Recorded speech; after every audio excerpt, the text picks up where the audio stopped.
Hi, I'm Nick, 41, and I found out my entire family cut me out of Thanksgiving, by accident. And by accident, I mean they accidentally posted proof. It was 8:23 p.m. on Thanksgiving when my phone buzzed. Not with a call. Not a text. A tag.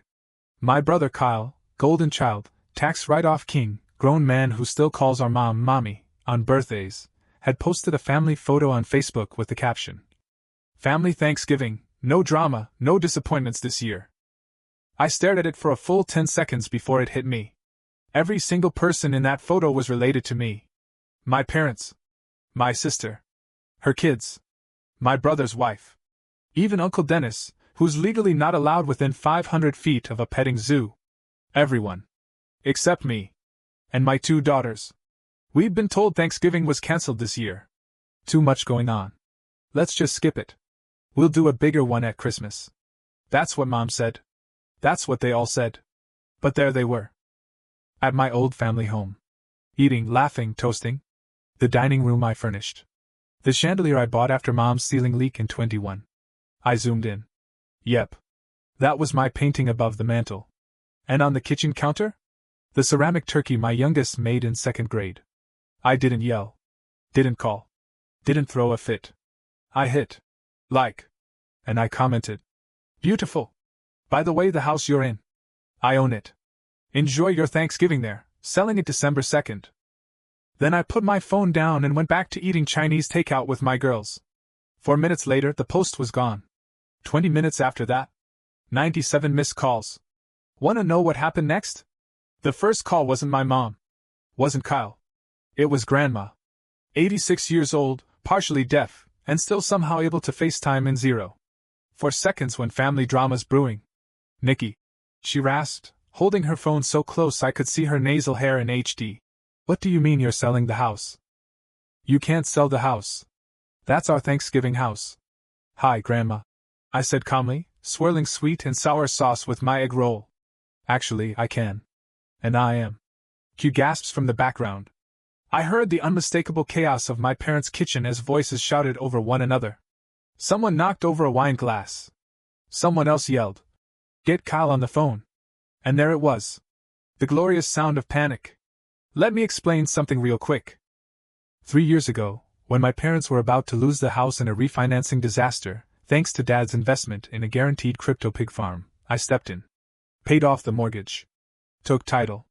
They kept living there, rent-free. They even called it a blessing. Fast forward to this year. My girls and I were forgotten at Easter. Miscommunication, Mom said. Then again at 4th of July. "We thought you were busy." And now, Thanksgiving. No invite. No explanation. Just a Facebook post with the caption, "No drama. No disappointments." Oh, honey. I'm the drama. So I told Grandma. The papers are signed. Closing's the 2nd. New owners want to remodel. Might even knock down that kitchen. Hope y'all didn't spill anything on the floor tonight. Nicholas Allen. My mother's voice suddenly cut in. She'd snatched the phone from Grandma like it was a grenade. "You're overreacting. We didn't mean to hurt you. It was just easier this way." "Easier to lie?" I said. "To exclude my daughters? Your granddaughters?" Mom got quiet. Too quiet. Then Kyle called. "And folks," he screamed. Like toddler dropped his iPad screams. "You can't do this. That house is part of our legacy." I put him on speaker so my girls could hear. Because legacies, according to Kyle, apparently don't include the kid who bought the house. "You said no drama?" I told him. "I'm just helping you keep your word." He was still sputtering when I hung up. By the end of the night, 14 voicemails, 3 teary texts, and a desperate email from my dad had come in. But it was my oldest daughter, Lucy, who looked up from her lo mein and said, "Does this mean we can do our Christmas this year? Just us?" And that right there? That was the moment I knew, selling the house was the nicest thing I could have done. The morning after the post-nuke Thanksgiving, I woke up to what I can only describe as a full-blown emotional siege. A text from my sister. "Hey. Not my decision. Love you though." Followed by a Venmo request for $68. 14 labeled, "You're half of Grandma's birthday brunch." That woman's got nerve and a calculator. By noon, Kyle had sent a PDF titled, "Family House Proposal, Please Read." It was 12 pages long. Included a Zillow screenshot, a financing plan where they gradually buy me out over 12 years. And ended with, "Let's not let bitterness destroy something beautiful." I didn't reply. Instead, I forwarded the buyer's inspection report to my mom. Subject line: potential mold behind the china cabinet, FYI. By the time Lucy got home from school, the family WhatsApp group had split into 3. One with me in it, one without me in it, and one that included just my sister and me titled Neutral Territory. She wrote, "I didn't agree with what they did, but I thought you wouldn't come anyway." Oof. That one stung. Because here's the thing, after the divorce, I was the flaky one. I get it. I said no to a lot of family things that first year. But then I showed up. Soccer games, dance recitals, Sunday dinners. And I did it without reminding anyone that while Kyle was off playing startup founder and burning through 3 different wives, I was raising 2 humans who still think I invented pancakes. Anyway, around 4 p.m., I get a call from the realtor. "Hey, Nick. Just a heads up, someone from the house called the buyer's lawyer claiming a fraudulent sale. Said the owner's elderly and being manipulated by their son." "Oh, you mean my dad?" I said, already laughing. "Yeah. He lost owner status the same day he lost $80,000 on porcine blockchain." Then she says the magic words. "Do you want to move up the closing date?" Yes. Yes, I do. But first, I had to pay one last visit to the house. And I wasn't going alone. Next part's when the real fun begins. You'll want to be there when I walk through the door. I wore a suit. Not because I needed to. Just because I knew it would make my dad ask, "What's with the funeral outfit?" "I'm burying delusions," I'd say. "Yours, mostly." I brought the girls with me, Lucy and Harper. They dressed up too. Lucy wore her attorney outfit, as she calls it. Harper brought a clipboard. We were a unit. When we pulled into the driveway, the house looked exactly the same. Except for one thing. A banner. Hanging from the front porch, in big gold script letters. "Welcome back, family." Kyle stood beneath it like he was greeting the Pope. He smiled, arms outstretched. "Look who decided to come home." Lucy muttered. "Is this a hostage situation or a cult?" Inside, Mom had set out coffee and pastries like it was a diplomatic summit. Dad tried to hug me. I offered him a folder instead. Inspection findings. Also a reminder that escrow closes in 10 days. You'll need to vacate by then. His face went pale. 10 days? We thought we had until New Year's. Nope. Buyers are ready now. And I'm helping them get permits for that sunroom demolition you never did. Kyle, pacing now, pointed at me. "Nick. Let's just talk. As brothers." "Sure," I said. "Let's talk about why you thought excluding my daughters from Thanksgiving wouldn't backfire." "We weren't trying to exclude them. We just needed a break from your energy." "My energy?" He nodded like he was doing me a favor. "You can be very judgmental. Always reminding everyone what you've done. The house, the bailouts. Because I did those things, Kyle." Mom jumped in, "Of course. We're a family, Nicholas. We don't owe each other tallies." At that moment, Harper, my 8-year-old, raised her clipboard. "I do tallies. I have charts." She flipped it open to a pie chart labeled, "Who showed up for us?" It was 94% me, 4% Aunt Jess, and 2% that one neighbor with the dog. Kyle groaned. "This is ridiculous." "You're right," I said. "So let's simplify." I turned to Mom. "You have until December 2nd. Then the new owners move in." Dad tried one last play. "Can we at least keep the ceramic turkey?" Harper made that. Harper stepped forward. "No. I made that. And you didn't even invite me to see it this year." Mike dropped. We left 5 minutes later. Lucy leaned over in the car and whispered, "That was so much better than watching Home Alone." I should have known Kyle wouldn't go quietly. Not after what happened in 2009 when I beat him at Monopoly, and he faked chest pains until an ambulance came. So when the letter arrived, certified mail, official-looking envelope, my name in all caps, I opened it with a sigh already loaded in my lungs. Inside? A legal threat. Kyle Raymond Anderson versus Nicholas Allen Anderson. He was suing me for emotional distress. According to the complaint, I had publicly humiliated him in front of minor children, weaponized property ownership to destabilize family unity, Deliberately inflicted psychological trauma by threatening to demolish the sunroom. There were bullet points. And photos. One was of Kyle at Thanksgiving, blurry-eyed, holding a piece of pumpkin pie like it was a funeral flower.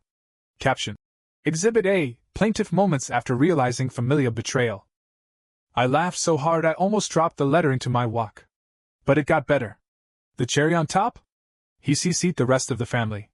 Subject line: Taking action, protecting what's ours. In it he said I'd become hostile and reckless, and called me a real estate tyrant. Which, to be honest, kind of slapped. I was considering putting it on my LinkedIn. But Mom replied all. She wrote, Kyle, please don't do this. You made mistakes. So did we. But dragging your brother into court will only widen the rift. A moment of hope?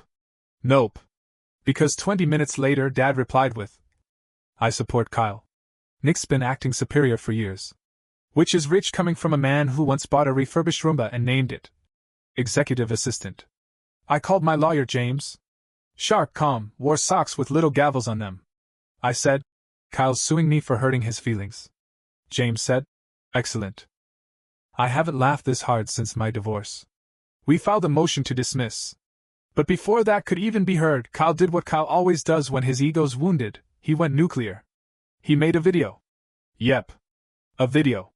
He stood outside the house, my house, in front of that banner still flapping in the wind. Wearing a suit 3 sizes too tight and sunglasses like he was about to sell reverse mortgages. He said, Hello, friends and family. Some of you know me as Kyle. Others know me as the only member of the Anderson family who truly believes in tradition. I dropped my phone on the couch. Lucy picked it up. What is this? A hostage video? No, worse. It was a GoFundMe. Titled, Save Our Family Home. Goal, $180,000. Description: Due to an unfair property seizure by my older brother, our generational home is being stolen from us. My daughters and I, he doesn't have any, are now facing homelessness during the holidays. He used a photo of Harper and Lucy from 3 years ago, taken during a barbecue in that very backyard. I had to sit down. Then I did something dangerous. I looked at the comments. My cousin Troy from Florida. Nick's always been cold. Never came to Grandma's second wedding. A high school friend of Kyle's. Wow. Families should stick together. Donated $100. A woman named Cheryl D., who I'm pretty sure is his old boss. Ugh, hate it when greedy siblings steal houses. Been there. Stay strong. And the worst part? $6,000 raised. In 2 hours. I called Kyle. Straight to voicemail. I texted, take the video down or I'll start sharing screenshots from your DUI trial group chat. Remember when you called the judge your honorable dude? No reply. So I posted my own video. Me. Lucy. Harper. In front of the same house. Hi. I'm Nick. This is my house. I paid for it. My family lived here rent-free for years. Now that same family excluded my daughters and me from Thanksgiving, lied about it, and are now raising money from strangers by pretending they were wrong. I paused, looked at the camera. Also, Kyle, if you're watching this, the sunroom's already gone. Demolition started this morning. I uploaded it. Within hours, GoFundMe froze his account for fraudulent representation. The family chat exploded. Aunt Cheryl. Jesus Christ, Kyle. Uncle Dennis. Wait. Nick owns the house? Since when? Mom. This is not how we should handle our differences. Lucy, scrolling through, grinned. Can we do this again at Christmas? No, baby. I said. At Christmas, we're going skiing. She lit up. Like just us? Just us. But the real kicker came the next day, when I found out Kyle tried to sneak a buyer behind my back. Yep. A shady, private investor. Who offered to take the deed off my hands quietly. It backfired. Spectacularly. By now, I'd learned not to be surprised by Kyle. The man once tried to flip his leased Tesla by selling it to our neighbor's kid using a handshake and a forged pink slip he made in Microsoft Paint. So when I got an email from a man named Raphael M., with the subject line, OFF Market Opportunity, Anderson Property, I knew Kyle was back at it. I read the first paragraph 3 times. Dear Mr. Anderson, I represent a private buyer interested in acquiring the property currently known as 1245 Oak Ridge Drive. We understand there is some emotional complexity surrounding the sale. My client is willing to pay cash, close fast, and allow current tenants to remain under lease for up to 2 years. Translation: Kyle tried to sell my house to a random investor behind my back. I called Raphael. He answered on the first ring. Smooth voice. Thought he was charming. Nick, he said. Great to connect. Kyle speaks very highly of you, says you're looking to unburden yourself from a complicated family asset. I nearly choked on my coffee. He said that, huh? Interesting. Because the complicated family asset you're talking about is my house. Not his. Hasn't been for 3 years. There was a long pause. Oh, Raphael said. Well, that's awkward. Yep. It gets better. Because Kyle also doesn't have power of attorney. Or title. Or even permission to exist on that property without my consent. Another pause. Okay. We'll consider this a misunderstanding. I laughed. Feel free. But if I see your client on my lawn, I'll consider it trespassing. After we hung up, I forwarded the email to James, my gavel-sock-wearing lawyer, and added, File this under the dumbest attempt yet. James responded with a one-liner. Kyle's digging so hard he's about to find Jimmy Hoffa. But the hits kept coming. That weekend, Kyle hosted a Save the Family Home rally in the driveway of my house. He invited neighbors, had balloons, handed out flyers with his face photoshopped next to a crying bald eagle. He even printed t-shirts. Legacy Greed, in big block letters. One of my old PE teachers showed up. Gave a speech about standing up to bullies. His voice cracked when he said, Kyle deserves to stay in the only home he's ever known. That same PE teacher once gave me a detention for wearing black socks. But sure, let's talk about justice. The best part? Local news showed up. And that was my moment. I waited until Kyle was mid-interview, standing in front of my for sale sign, rambling about family betrayal. I parked across the street, walked up calmly in a navy jacket, and waited until the reporter noticed me. You must be Nick? She said. I nodded. Yep. I'm the actual owner. She blinked. Wait, what? Kyle froze. The cameraman turned. And suddenly all eyes were on me. So I smiled, looked straight into the camera, and said, Hi. I'm Nicholas Anderson. I bought this house 3 years ago when it was about to be lost in a foreclosure. I paid off my parents' debt. I let them live here rent-free. And in return, they excluded me and my daughters from Thanksgiving. So yes, I'm selling the house. Because I believe in boundaries. Not blackmail. The reporter was delighted. She turned to Kyle, who was still processing the humiliation. Kyle, any comment? He opened his mouth, then closed it. Red-faced. Harper, who had followed me with a GoPro like the little documentarian she is, whispered, This is better than Encanto. The next day, the segment aired. Went semi-viral. The caption? Family Feud, man evicts relatives from home he bought to save. Public opinion? Split. Some people thought I was heartless. Others hailed me as a boundary-setting king. My inbox blew up with messages from strangers. My sister did the same to me. You're a legend. Respect. Family's important, but so is self-respect. Are you single? Asking for my therapist. Even Grandma texted me. You looked very handsome on the news. Kyle was sweaty. I picked my side. But the real closure came when I visited the house one last time.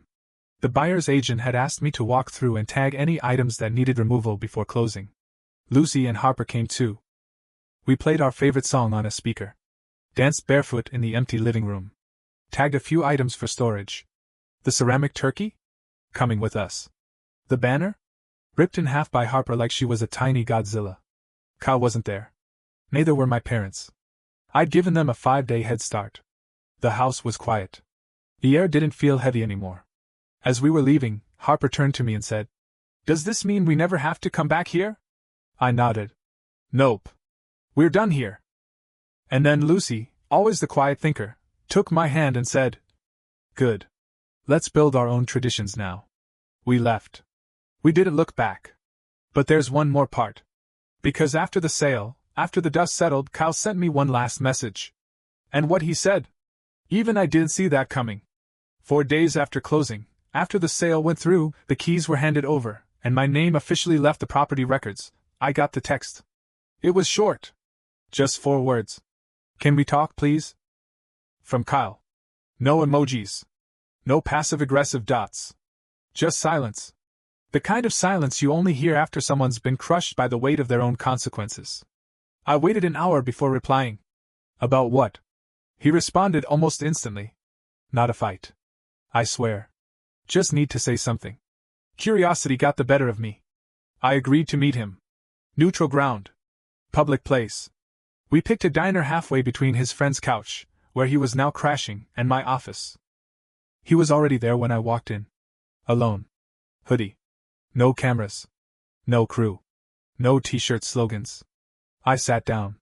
He stared at his coffee for a full 30 seconds, then said, "You were right." I blinked. "About?" He sighed. "The house. The drama. Everything. I messed it up. I just listened." He kept going. "I think I thought I was protecting something sacred. But really, I was just trying not to feel replaced. You stepped up when I didn't. And I hated you for it. Not because you did it, but because you could." There it was. The crack in the armor. For the first time in years, Kyle wasn't defending himself, he was confessing. "You have your life together, man. And I kept waiting for you to fail. I needed you to fail. So I could feel like maybe I wasn't the family screw-up." I looked at him.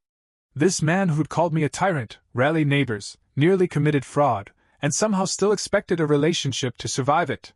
But now, he was just a tired little brother who'd finally run out of distractions.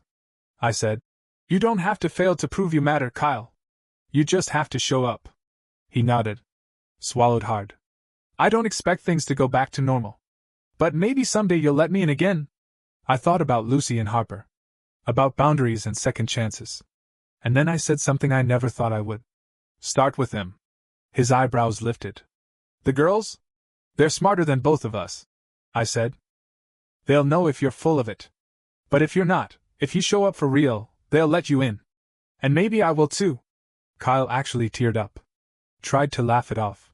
"God, I cried at Fast and Furious 7, but this is next level." We paid, shook hands, and left. Did we hug? No. This isn't a Hallmark movie. But it was a beginning. Not a full reset. Just a first step out of the wreckage. A week later, a package arrived at my door. No note. No return address. Inside? A t-shirt. "Real Estate Tyrant," in bold silver letters. And beneath it, in small script, "Legacy doesn't come from the house. It comes from the people who live inside it." The girls wear it like armor now. Especially when we hang ornaments on our tree, in our new living room, under lights we picked out together. This year, we're starting fresh. No posts. No drama. No disappointments. Just peace. And the knowledge that sometimes the best way to save a family is by walking away from the version that broke you. Update. It's been 4 months since I sold the house. And you know what? Not once have I regretted it. I'm writing this from the breakfast nook of our new place, smaller, brighter, no ghosts in the walls. Lucy just left for soccer. Harper's in the next room building a Lego city with very strict zoning laws, she says, because she doesn't want it turning into a Kyle town. Speaking of Kyle, he's trying. Not perfectly. Not consistently. But he shows up. He came to Lucy's birthday party with a gift that wasn't passive-aggressive or last-minute, just thoughtful. It was a hardcover book titled, "Cool Stuff Big Sisters Do," meant for Harper. She loved it. He stayed for the whole party. Helped clean up. Didn't try to take over. Didn't even mention the house. That, in itself, felt like a miracle. My parents? That's a different journey. They moved into a rental 2 towns over. Mom sends overly formal texts now. "Hope you're well. The weather here is mild." Dad hasn't reached out since the day of the sale, but I hear from my sister that he's taken up woodworking. Probably trying to carve a new identity. Am I ready to forgive? Not fully. But I'm not angry every morning anymore. I'm not scrolling through old texts to fuel my bitterness. I'm busy living a life that no longer bends itself around people who treat love like leverage. Last week, Harper asked if we were doing anything for Thanksgiving this year. I said, "Absolutely. But not with anyone who thinks no drama means not inviting us." She nodded solemnly and said, "Cool. Can I make the turkey out of noodles this year?" Lucy added, And I'm making a boundaries pie. Only people who respected us this year get a slice. I told them both. Deal. And that's the real legacy now. Not the house. Not the furniture. Not even the ceramic turkey. It's this. We are building something new. From scratch. With no shame, no strings, and absolutely no welcome back banners. TLDR. The house is gone. The family mess is quieter. The healing's slow but steady. And honestly, peace looks good on us.